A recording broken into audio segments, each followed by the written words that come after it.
Hello friends, आज हम करेंगे आपके साथ प्रोबेबिलिटी का एक और पार्ट जिसको कहते हैं probability of happening of at least one event in case of an independent events. जब भी हमारे पास एन इंडिपेंडेंट इवेंट्स होंगे तो हम एट लीस्ट वन इवेंट के आने का चांस कैसे निकालेंगे। चलिए शुरू करते हैं। इसमें जो फॉर्मूला लगेगा वो लगेगा P + Q = 1।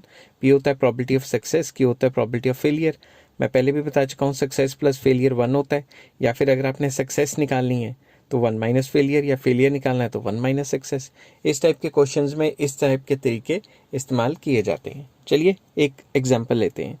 A problem in statistics is given to 3 students A, B and C whose chances of solving it are 1/2, 1/3 and 1/4. What is the probability that the problem will be solved? आज बहुत चिड़ियाँ चहचहा रही हैं और हवा काफ़ी तेज़ चल रही है, तो आई होप फिर भी मुझे लेक्चर रिकॉर्ड करने से कोई रोक नहीं सकता। ठीक है, तो सबसे पहले सॉल्यूशन प्रोबेबिलिटी के A सॉल्व कर देगा 1/2, प्रोबेबिलिटी के B सॉल्व कर देगा 1/3, प्रोबेबिलिटी के C सॉल्व कर देगा 1/4। तो तीनों की प्रोबेबिलिटी हमने लिख ली। ये किस चीज़ की प्रोबेबिलिटी है कि A, B एंड C इस चीज़ को सॉल्व कर देंगे। नेक्स्ट पेज पे चलते हैं और ये निकालते हैं कि A, B और C सॉल्व नहीं कर पाएंगे। इससे उल्टा कैसे निकालेंगे? 1 माइनस सक्सेस, जो भी उनका सक्सेस का चांस है sorry, probability that A will not solve, A solve नहीं कर पाएगा। इसको मैं ए बार से डिनोट कर देता हूँ। तो ये है 1 माइनस उसके सक्सेस के चांसेस। ठीक है, तो ये आ गया 1/2। सिमिलरली मैं ऐसे लिखूंगा probability that B will not solve, probability that B will not solve. ठीक है, कि बी सॉल्व नहीं कर पाएगा। तो इसमें मैं लिखूंगा पी मतलब प्रोबेबिलिटी ऑफ बी बार मतलब फेलियर के चांसेस, तो 1 माइनस उसका सक्सेस का चांस, तो ये आ गया 2/3। सिमिलरली मैं निकालूंगा प्रोबेबिलिटी ऑफ सी के सी ये सॉल्व नहीं कर पाएगा। प्रोबेबिलिटी ऑफ सी सॉल्व कर पाएगा वो तो पहले गिवन ही है क्वेश्चन में। The probability that C will not solve, it is P C bar. तो इसमें हम कर देंगे 1 माइनस उसकी जो प्रोबेबिलिटी ऑफ सक्सेस थी 1/4, तो ये आ गया आपका 3/4। ये तीनों के तीनों हमें ये बता रहे हैं कि ए, बी और सी ये चीज़ सॉल्व नहीं कर पाएंगे। अगर मैंने ये चीज़ निकालनी है कि ये तीनों के तीनों ही सॉल्व नहीं कर पाएंगे, तो मैं इन तीनों की फेलियर की प्रोबेबिलिटी को साइमल्टेनियसली मल्टीप्लाई कर दूंगा। क्योंकि मुझे साइमल्टेनियस चाहिए तो इसमें प्रोडक्ट रूल लगेगा ना। ये चीज़ मैं पिछली पार्ट्स में आपको बता चुका हूँ। तो अगर मैं ये निकालूं कि तीनों के तीनों ही नहीं सॉल्व कर पाएंगे, तो तीनों के जो फेलियर का चांस है वो आपस में मल्टीप्लाई हो जाएगा। ठीक है, 1/2, 2/3, 3/4 ये कटा के आपका आ जाएगा = को रब करके अच्छी तरह से लिख लेता हूँ 1/4। तो ये चांस है कि तीनों के तीनों सॉल्व नहीं कर पाएंगे। और अगर मैं इसको 1 से माइनस कर दूं तो मेरे पास ये आ जाएगा कि कोई ना कोई तो सॉल्व कर लेगा। ठीक है ना, तो कोई ना कोई सॉल्व कर ले, इट इज़ 1 माइनस तीनों का फेलियर। अब बच्चे मुझे कहते हैं कि अगर तीनों की सक्सेस दी है तो तीनों को मल्टीप्लाई क्यों नहीं किया? अगर तीनों की सक्सेस को मल्टीप्लाई करता है तो आंसर में ये आता कि तीनों के तीनों सॉल्व करेंगे। मगर क्वेश्चन क्या है, तीनों क्या चांसेस हैं कि क्वेश्चन सॉल्व हो जाएगा? चाहे एक करे, चाहे दो करे, चाहे तीनों के तीनों करें। ठीक है, तो उसमें थोड़ा फ़र्क रहेगा। तो मैं इससे माइनस कर लूँगा 1 minus probability that none will solve. तो 1 माइनस 1/4 इज़ 3/4। तो 3/4 चांसेस हैं कि ये प्रॉब्लम सॉल्व हो जाएगी। आई होप ये चीज़ आपको क्लियर होगी। तो चलिए, एक ये चीज़ इंपॉर्टेंट है, ये सक्सेस का हो गया और ये फेलियर्स का हो गया। तो फेलियर को मल्टीप्लाई कर लिया आपस में, तो तीनों के तीनों ने निकाल पाए और लास्ट में 1 से माइनस किया तो कोई ना कोई तो निकाल ही लेगा। चलिए इस टाइप का एक और क्वेश्चन करते हैं।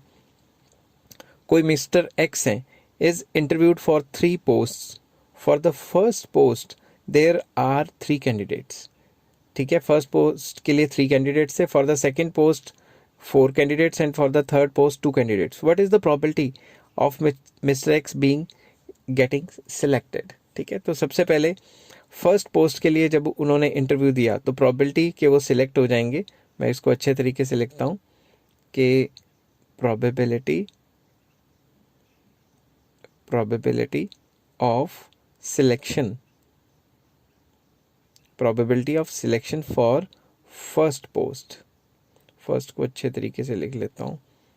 तो फर्स्ट पोस्ट के लिए सिलेक्ट 3 कैंडिडेट्स हैं, तो 3 कैंडिडेट्स को हम लिखेंगे वो 1 है आउट ऑफ 3, तो 1 आउट ऑफ 3 मतलब 1/3।